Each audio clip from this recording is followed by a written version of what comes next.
and gentlemen, next up to the stage will be number 116. This is a preteen jazz trio. This is so fast and it's so hard. Don't be nervous, guys. We have to do this. We can do this. Kendall missed booty camp. That was a slap in the face to everyone. Kendall needs to prove herself worthy of the Abbey Lee Dance Company.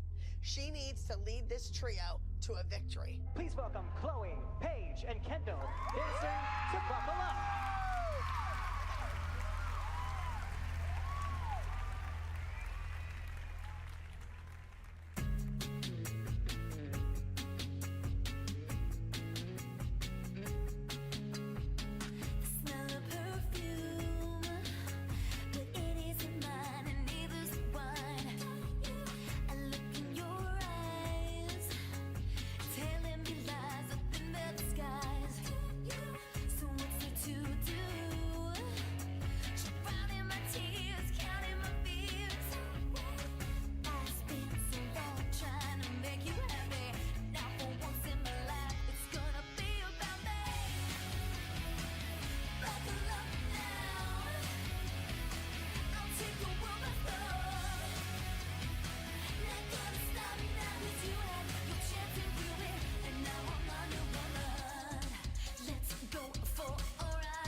Kendall lit up the stage just like the star that she is.